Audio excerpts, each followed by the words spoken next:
Assalamualaikum warahmatullahi wabarakatuh. Apa khabar anak murid cikgu tahun 3 TNB? Cikgu harap anda semua berada dalam keadaan yang baik. Baik, untuk hari ini kita akan belajar matematik tahun 3. Tajuk kita ialah menentukan nilai nombor. Baik, apa yang kita panggil sebagai menentukan nilai nombor? So, standard pembelajaran ialah untuk menentukan nilai nombor hingga 10,000. Objektif pembelajaran pula, di akhir pengajaran dan pembelajaran, anda akan dapat menyusun kumpulan objek, kad gambar dan kad angka mengikut tertib menaik dan tertib menurun. Yang kedua, membandingkan dua nombor dan menyebut sebarang nombor yang terletak di antaranya. Okey, jadi ada dua objektif yang anda akan dapat pada akhir pembelajaran hari ini. Okey. Baik, nombor tertib menaik dan tertib menurun. Jadi saya nak terangkan sedikit apa yang kita panggil sebagai nombor tertib menaik. Baik, nombor tertib menaik ialah nombor dari kecil ke besar. Nombor yang bermula dari nombor yang kecil ke nombor yang lebih besar. Ini kita panggil dia sebagai nombor tertib menaik. Okey. Kita nak buat contoh dalam bentuk pun boleh. Maknanya yang kecil ke besar. Ingat kecil ke besar, maka itu adalah nombor tertib menaik. Okey, contohnya kita boleh lihat dalam nombor ni ada 5 nombor yang disusun secara rawak ataupun kita panggil dia bersepar, tak disusun dengan betul lah.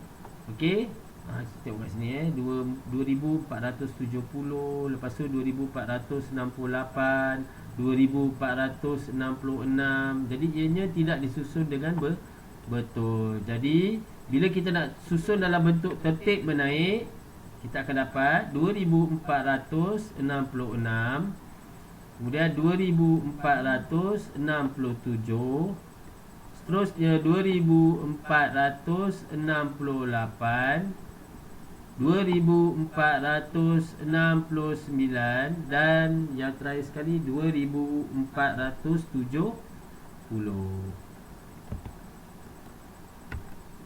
Baik, bagi nombor tertib menurun pula, ia adalah nombor yang bermula dari nombor besar ke kecil. Nombor besar ke nombor kecil. Dalam bentuk pula macam ni kita bayangkan. Yang besar kemudian pergi kepada bentuk yang kecil. Okey, dari segi contoh pula sama juga macam tadi. Kita diberi kumpulan nombor yang tidak disusun mengikut kaedah yang betul. Kat sini kita tengok 2425, 2429, 2427 kan. Dia bersepah. Kemudian bila kita susun dalam bentuk tertib menurun, akan dia jadi macam ni. 8429. Maaf 8429. Ni 8428. Kemudian 8427, 8426 dan 8425. Kat sini dia bermula, dan sini dia berakhir. So dia bermula dengan nombor yang lebih besar dan berakhir dengan nombor yang lebih kecil. Jadi itu kita panggil dia sebagai tertib menurun. Baik, seterusnya ialah nak membandingkan dua nombor dan menyebut sebarang nombor yang terletak di antaranya. Contoh kat sini kita tengok. Contoh 1, nombor yang manakah lebih besar. So kita bandingkan antara dua nombor ni, 4579 dan 4593. Okey. Caranya ialah kita ambil nombor yang satu persatu. Ambil nombor yang pertama dulu. Okey, nombor yang pertama ialah 4. Sini 4, sini pun 4. Jadi apa? Sama tak? Sama kan? Sama besar lah. Okey, nombor kedua ialah 5. Yang kat sini juga nombor 5.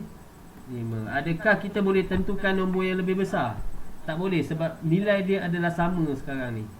Okey, ambil nombor ketiga. Kat sini ialah nombor 7. Dan di sini ialah nombor 9. Jadi antara 7 dengan 9, yang mana lebih besar? Okey, tengok soalan dia kata yang lebih besar. Jadi yang lebih besar antara 7 dan 9 ialah 9. Maka ini adalah jawapan kita yang betul. Yang ni salah, jangan ambil lah. Ambil jawapan yang betul sahaja. Okey. Contoh 2, nombor yang manakah lebih kecil? Beza pula dengan tadi kan. Tadi nombor yang lebih besar, yang ni nak nombor yang lebih kecil. Cara dia sama. Kita ambil nombor satu persatu. Kita ambil nombor daripada start daripada 4 dulu. Ni 4. Sini pun kita tulis 4. Ingat yang ni lebih kecil pula. Tadi lebih besar. Nombor kedua ialah 8. Sini pun 8. Jadi mana lebih besar? Sama Yang sini kosong, yang sini 3. So dia tanya kecil kan. Sini kosong, sini 3. Jadi antara kosong dengan 3 mana lebih kecil? Jadi ini adalah jawapan kita yang betul lah. Kosong lebih kecil kan. Jadi kat situ kita tahu bahawa automatik 4807 lebih kecil daripada 4835. Baik, untuk contoh 2, apakah nombor yang di tengah-tengah itu? Tengok nombor ni, 7634. Yang sini 7600. Tak nampak, saya tukar pen. 7636. Jadi di antara 34 dan juga 36 ialah 7635.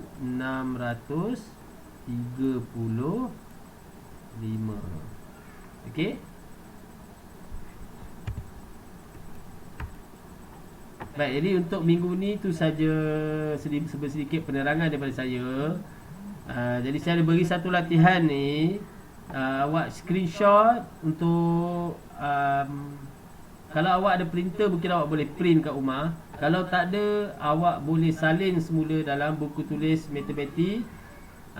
Buku matematik tahun lepas ke kalau ada lagi kan. Okey, buku matematik tu nanti bila awak dapat buku yang baru, tampal kerja yang saya beri di dalam buku matematik yang baru. Nanti baik, sehingga kita berjumpa lagi.